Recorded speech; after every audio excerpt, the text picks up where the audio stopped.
Time हम ग्रामीण पृष्ठभूमि में हाई स्कूल गुटरी से ही पढ़े थे, तो उस टाइम हमें पता भी नहीं था कि आईएएस होता क्या है। पढ़ना सिर्फ बोर्ड के लिए नहीं, आप थर्ड डिवीजन में लाइएगा तो आप आईएएस बन सकते हैं, क्योंकि उसमें कहता है कि आप मैट्रिक पास होना चाहिए। तो फर्स्ट डिवीजन और थर्ड डिवीजन से कोई निर्धारित होता नहीं, इस बात का ध्यान रखिएगा। पैसा भले ना हो, और हम लोग ऐसे गांव से आते हैं, हम लोग ऐसे क्षेत्र से आते हैं जहां तो खेत बेच के पढ़ा जाता है। और पूरे नवादा जिले को इन्होंने गौरवान्वित किया है, वात्सलीगंज के गुटरी ग्राम को इन्होंने गौरवान्वित किया है इतना अच्छा रैंक ला करके। और जल्द ही ब्लॉक डेवलपमेंट ऑफिसर के पद पर इनकी ज्वाइनिंग होने वाली है, तो ये अपने आप में अभूतपूर्व सफलता इन्होंने अर्जित की है। इसी कड़ी में हम लोगों ने एक सम्मान समारोह आयोजित किया है यहाँ पर, जहाँ आपको इनकी उपलब्धियों के बारे में, है ना, इनके जीवन किस तरह से इन्होंने तैयारियां की, इसके बारे में आप लोगों को जानकारी मिलेगी, जिससे आप लोगों को, जिसने अपने सांस्कृतिक में देश की सेवा की, हम सभी ने हाल ही में आप लोगों ने देखा कैसा जुलूस उनके सम्मान में निकला था, तो हमेशा हमारी यादों में रहेंगे। और हम सभी को उनसे प्रेरणा लेनी चाहिए, उनके जीवन से। चाहे हम किसी भी क्षेत्र में हैं, हमारा प्रयास यही होना चाहिए कि हम अपना सर्वोत्तम देने की कोशिश करें, ताकि लोग हम पर भी गर्व कर सकें। और गर्व करें या ना करें, हम खुद में हमें गर्व महसूस हो कि हमने जो जीवन हमें मिला है, जो शरीर हमें मिला है, हमने सही कीमत उसकी अदा की, हमने उसके साथ न्याय किया। चलिए, तो आज के कार्यक्रम की तरफ हम बढ़ते हैं। उपस्थित हमारे अभिभावक और सम्मानित माननीयगण सभी को मेरा प्रणाम, और जितने उपस्थित हैं यहाँ क्लास में छात्र छात्राएं सभी को मेरा नमस्कार। जैसा कि आप जानते हैं कि अब बताने क्या कहा गया है मूल पर्चे के बारे में, है ना, तो ठीक है, सफलता जो मिली उसको आपको, उससे आप वाकिफ हैं, तो चला ही जाए कि मूल स्ट्रेटजी क्या है ना, बिना समय गवाए हुए। अभी तुम्हें लगता है कि आप लोग इंटर के या मैट्रिक के छात्र हैं, मैट्रिक के, तो ऐसा नहीं है कि सिर्फ हम मैट्रिक के बारे में बताने आए, है ना। एक लंबी यात्रा है ये, जहां आपका अंत पड़ा होगा किसी चीज के सिलेक्शन पे, वहां तक कैसे किसी रणनीति को धार किया जाए। एक स्ट्रेटजी होती है ना, कि हमारे कई बार लोगों की सक्सेस स्टोरी को सुनते होंगे तो देखते होंगे कि हाँ, हमने बच्चे में डिसाइड कर लिया था कि हमें आ जाना है ना। तो अभी आपका ऐसा समय है ना कि आप एक टर्निंग मोड ले सकते हैं कि हमें जिंदगी में करना क्या है ना। देखिए, एक पर्दा होता है, इस पर्दे के इधर आ जाएंगे तो आप कल आएंगे अनसक्सेस, उधर चले जाएंगे तो आप कल आएंगे सक्सेस, और वही एक पर्दा नजर नहीं आता कि पर्दा है कहाँ। और वो हमें जो है ना 14 तारीख तक नहीं पता था, हम पर्दे के उस तरफ थे, 15 तारीख को पर्दे के इस तरफ आ चुके थे, है ना। तो यही बात है। तो जब आप पढ़ रहे हो ना, तो पढ़ने के दौरान ये बातें ध्यान रखें ना कि सिर्फ पढ़ना बोर्ड के लिए नहीं है, पढ़ना सिर्फ बोर्ड के लिए नहीं है। आप थर्ड डिवीजन में लाइएगा तो आप आईएएस बन सकते हैं, क्योंकि उसमें कहता है कि आप मैट्रिक पास होना चाहिए। तो फर्स्ट डिवीजन और थर्ड डिवीजन से कोई निर्धारित होता नहीं। कोचिंग तो आपसे और गार्जियन आपसे इसलिए अपेक्षा करते हैं कि आप उससे आपका इंटेलिजेंस पता चलता है कि आप फर्स्ट डिवीजन के सेकंड डिवीजन के, एक नंबर कम हो जाएगा तो हम सेकंड डिवीजन हो जाएंगे। इससे कोई वो नहीं फर्क पड़ता है कि आपकी इंटेलिजेंस कम हो जाती है। आपका सिलेक्शन इस बात पर निर्भर होता है कि आप आगे क्या स्ट्रेटजी अपनाते हैं, आपके मन के अंदर की ज्वाला जो है आप उसे पहचान पाते हैं या नहीं पहचान पाते हैं। तो डिवीजन पे कभी इसका फर्क नहीं लीजिएगा, क्योंकि अधिकांश लोग ना डिवीजन को लेके अपनी जो है स्ट्रेटजी को कम कर देते हैं और मतलब कहीं ना कहीं गलत दिशा में चले जाते हैं। तो मेरा ये मानना है कि अभी आप लोग बोर्ड के एग्जाम के बच्चे हैं, तो बोर्ड में जो भी रिजल्ट आएगा तो अच्छा है, बट अगर किसी कारणवश कम हो जाएगा, क्योंकि आपका लिखना काम है, नंबर देना काम उसका है, बोर्ड का।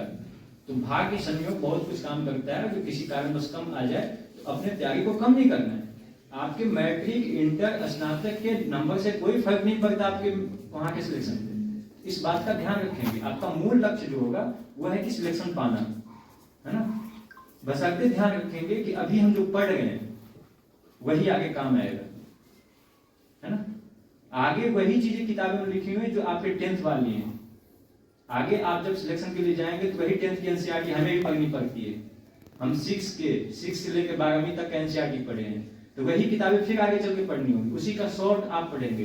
तो क्यों ना अभी अच्छे से पढ़ लेंगे, ठीक है, आप 5 सालों में भूल जाएंगे आगे, लेकिन कहीं ना कहीं माइंड में एक चीजें याद रहेंगी, है ना। तो अभी जब पढ़ना है, इस मन से पढ़ना है कि हाँ, ये आगे चीजें काम आएंगी, यही आपका तैयारी का धार अच्छा बनाएगा, है ना। बात करते हैं कि अब हमें करना क्या है। कोई छोटे पहले ये होता था ना कि जैसे जिस टाइम हम ग्रामीण पृष्ठभूमि में हाई स्कूल कुटरी से ही पढ़े थे, तो उस टाइम हमें पता भी नहीं था कि आईएएस होता क्या है। वास्तविक चीजें हैं कि हमें नहीं पता था, क्योंकि हम उतने सक्षम बांध थे ही नहीं। हमें लगता था, हमारा शौक था 10th के टाइम कि हम रेलवे ड्राइवर बने, यही हमारा शौक था, है ना, कि हम भी ट्रेन पे घूमने का ज्यादा शौक था। तो मूल लक्ष्य हमारा यही था। लेकिन जब 10th में गए, पटना गए, और पटना हमने देखा कि एक मैगजीन लेते थे, मैगजीन के ऊपर में कवर पे आता था विभिन्न आईएएस एकेडमी का वो आता था प्रचार, तब लगा कि आईएएस भी कोई चीज होती है, वरना पता ही नहीं था। हमें लगता था कि ये लोग कोई अलग व्यक्ति करते हैं, है ना। तो फिर वहां से पता चला कि नहीं, जीके में हमारी रुचि है, जनरल नॉलेज में पढ़ने में ज्यादा मजा आता था, आर्ट सब्जेक्ट, हिस्ट्री वगैरह। तो पता चला कि इसमें कहीं ना कहीं हमें फायदा मिलेगा। तो वही एक टर्निंग पॉइंट था पटना जाने के दौरान। और वहां हमने एडवर्टाइजमेंट जो देखा, विज्ञापन देखा कोचिंग का, तो पता चला कि अच्छा वहां आईएएस की तैयारी होती है। तो बस ये मन में निर्धारित हो गया कि हमें आईएएस की तैयारी करनी है। लेकिन करनी है तो फिर पैसा 2 लाख 3 लाख रुपया लगता है कोचिंग का फीस, क्योंकि हम वैसे परिवार से तो है नहीं कि 2-3 लाख एक बार में गिन देंगे, क्योंकि 2-3 लाख बचाने के लिए आपको कम से कम 5 लाख का इनकम होना चाहिए, है ना। तो उसके लिए क्या किया गया कि हम 3 भाई हैं, और 2 भाइयों ने प्लान बनाया कि सबसे पहले हम दोनों एसएससी के थ्रू सिलेक्शन ले लेते हैं, है ना। तो वो दोनों ने सिलेक्शन ले लिया 2016 में, और 2017 में 18 हमें भेज दिया। तो एक क्या है, स्ट्रेटजी है। आप जब पढ़ेंगे ना, परिवार आपको फुल सपोर्ट करेगा, फुल सपोर्ट करेगा। इस बात का ध्यान रखिएगा, पैसा भले ना हो। और हम लोग ऐसे गांव से आते हैं, हम लोग ऐसे क्षेत्र से आते हैं जहां तो खेत बेच के पढ़ा जाता है ना। तो इस बात को, जब खेत बेच के हर काम किया जा सकता है, पढ़ाई किया जा सकता है, तो क्यों ना हम ऊंची तैयारी को ही करें, कम क्यों करें, है ना। तो क्या है ना कि अभी बीपीएससी के बारे में आप लोग जान लीजिए कि बीपीएससी होता क्या है या यूपीएससी होता क्या है। तीनों का एक ही पैटर्न है, पीटी मेंस इंटरव्यू। अगर किसी को करना होगा तो पर्सनली है ही उपलब्ध, और वरना अभी से आपके माइंड में रहेगा ना, तो कहीं ना कहीं आप ग्रेजुएशन के दौरान इंटर के बाद स्टार्ट कर दीजिए तैयारी। क्योंकि देखिए, मेहनत आज एक भी पोस्ट है ना, तो हर एक के लिए उतना ही मेहनत करना होगा, चाहे रेलवे की वैकेंसी हो चाहे बीपीएससी की हो, मेहनत उतना ही चाहिए, उतना ही फाइट करना होता है। तो जब आप जैसे एक ग्रेड ऑफिसर बनेंगे तो उसके लिए क्या है, थोड़ा सा ज्यादा मेहनत करना पड़ेगा। तो मेहनत करने की क्षमता सबके अंदर है। हम भी उसी पृष्ठभूमि से आए हैं। हम भी सोचते थे तैयारी के दौरान कि क्या हम सफल हो पाएंगे, हम बहुत नीचे पृष्ठभूमि से आए, लेकिन नहीं, आपके अंदर मेधा जो है, इंटेलिजेंस है, तो अच्छे आईआईटीएन एनआईटीएन को आप नीचे करके अपना रैंक ला सकते हैं। तो देखा जाए तो बीपीएससी या यूपीएससी पीटी मेंस इंटरव्यू होता है।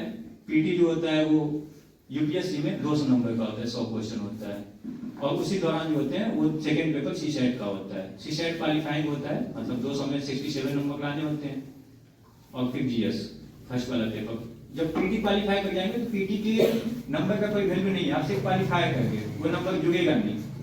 लेकिन मेंस के दौरान जो पेपर होता है ना, वो आपका सिलेक्शन का मायने रखवाता है। तो मेंस में आप जब वहां क्या करेंगे, उसमें जनरल स्टडीज के 4 पेपर होते हैं, ऑप्शनल होता है। ऑप्शनल मतलब ऐसे विषय जिसमें आपको विशेष रुचि हो, है ना। एक होता है ना कि हमारा फेवरेट सब्जेक्ट जो है ज्योग्राफी है, हमारा हिस्ट्री है, अलग अलग लोगों के फेवरेट सब्जेक्ट होते हैं, तो वो अपने एक फेवरेट सब्जेक्ट लेना होता है, और उसमें आप अपनी क्षमता को दिखा सकते हैं। फिर आपकी बात, जब आप मेंस क्वालिफाई कर जाएंगे तब बात आती है इंटरव्यू की, और इंटरव्यू में आपका चलता है 7 का 4 लोग बैठ के आपसे जवाब और प्रश्न करते चलते हैं, और सिर्फ प्रश्न